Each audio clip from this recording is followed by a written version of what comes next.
So listen to this. Prince Harry is back in the UK, and trust me, the drama is hotter than ever. And he didn't come alone. Oh no, he might have brought the kids with him. Yes, you heard that right. Archie and Lilibet could be on British soil right now. And this isn't just some last-minute family trip or a quick palace photo op. No, this has been planned, negotiated, and whispered about for months. While Meghan Markle was still making headlines over Netflix flops and Hollywood deals gone cold, Harry was apparently working behind the scenes, talking with royal officials, setting up something bigger, something way more shocking. Because this time, Meghan, she's got no leverage. Zero. Imagine that. The woman who masterminded one of the most dramatic royal exits in history is suddenly standing on the sidelines, while Harry quietly and strategically moves with the full backing of the very institution they both once rejected. And guess what? It wasn't even a secret within the palace walls. Reports say King Charles's press office itself was directly involved in meetings with Harry's team as far back as July. You don't accidentally leak something like that. That was deliberate. The palace wanted the world to know that Harry's back in touch with his roots, physically back on British soil, not just emotionally. And that changes everything. But this isn't just about Harry showing up for tea and crumpets.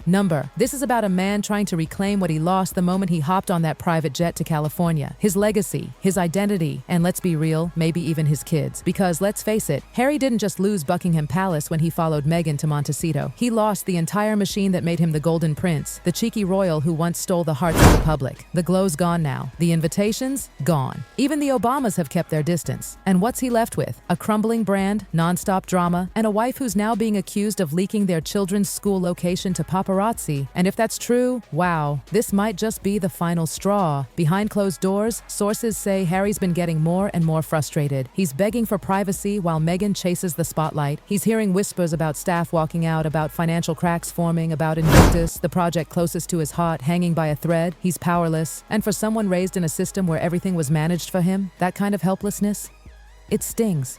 So what does Harry do? He makes his move. According to Radar Online and other insiders, he's preparing for the possibility of relocating his kids to the UK, even without Meghan's consent. I know it sounds extreme, but when you look at it from Harry's perspective, it's not just about running from a toxic marriage. It's about saving his kids.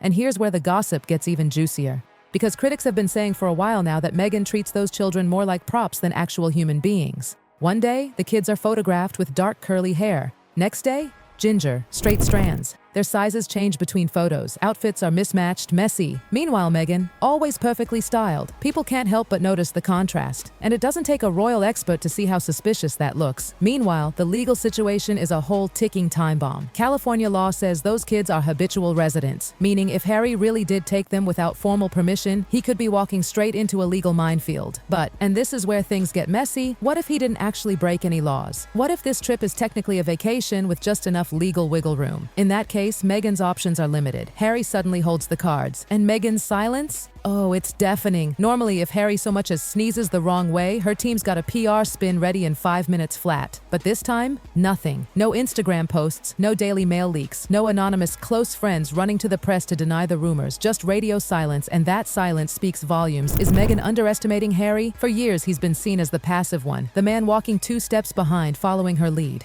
But lately, it's looking more like Harry's finally had enough. Enough of being dragged through the mud. Enough of being tied to every questionable decision Meghan makes. And let's not forget, control has always been Meghan's favorite game. From the hyper-edited family portraits to carefully staged interviews, every move she makes is calculated. But lately, her strategy is starting to look desperate. Take those odd paparazzi photos of Archie playing soccer hours away from Montecito. Why there? Why then? It's almost like Meghan needed to prove the kids exist, prove they're thriving, prove they're with her. But instead of calming rumors, all it did was raise eyebrows.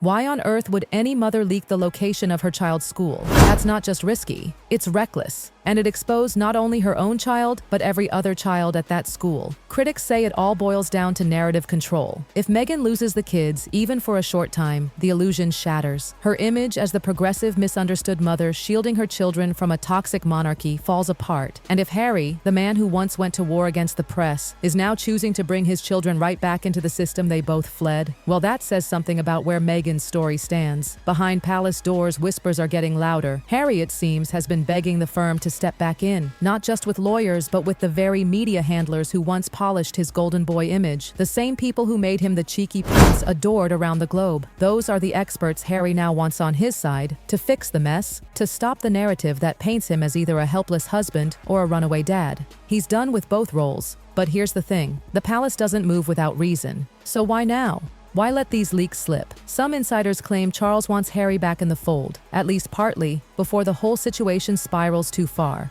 Others say it's not about Harry at all, it's about the children. Archie and Lilibet may be California kids on paper, but by blood, they're royals. And the crown never forgets its bloodlines. And let's be brutally honest, the rumors around Meghan's parenting aren't helping her case. The ever-changing appearances of the children, the mismatched outfits, the suspicious photo releases. If there's even a sliver of concern about the kids' well-being, the palace might feel they have no choice but to intervene. And here's where the real bombshell drops. Meghan gave birth to both children in the United States, yes. But that doesn't mean Harry has no options. International family law has loopholes. Loopholes that might allow Harry to argue for temporary residence in the UK without Meghan's signature, just court approval. And if Meghan tries to block it, oh, she risks exposing things she's fought hard to bury. Rumors swirl that she's got files, maybe even recordings, that could embarrass Harry. But using them in court, that could backfire spectacularly. Judges don't take kindly to dirty tricks, and once that kind of evidence enters the legal spotlight, Meghan's carefully curated image of the silenced, misunderstood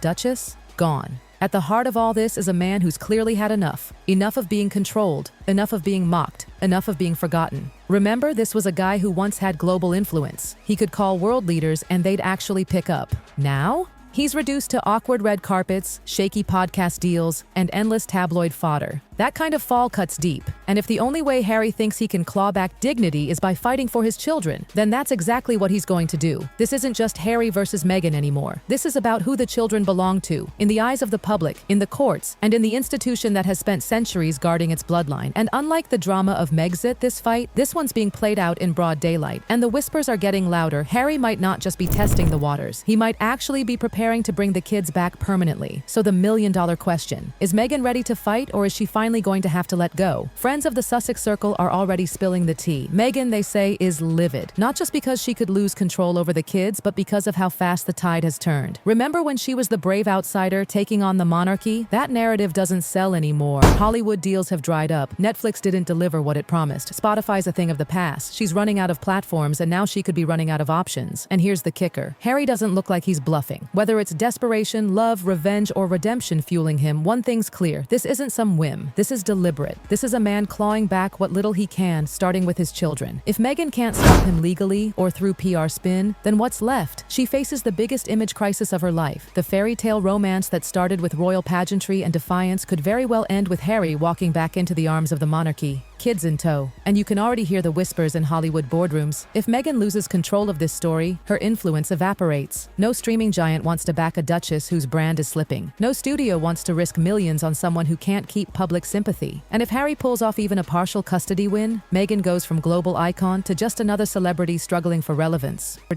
But here's the thing, Meghan is not the type to go down quietly. If the gossip is true, she's furious, pacing behind the scenes, calling in every contact, every lawyer, every PR strategist she's got left. She knows California's courts don't just bend to heritage. She knows this would be a grueling uphill fight. But she also knows something else. Harry's narrative is starting to gain traction, and that terrifies her. Because for years, Meghan's controlled the story. She's the one who staged the bombshell interviews. She's the one who signed the big deals. She's the one who painted herself as the outsider fighting against the crown. And Harry, he followed, he supported, he played the background, but now the roles are reversing. Harry's suddenly the one commanding sympathy. He's the one people are rooting for. He's the one who looks like he's finally finding his voice. Ironically, by returning to the very institution that once made him feel voiceless. And if he wins the kids, even for a summer, even for a season, Meghan's hold cracks.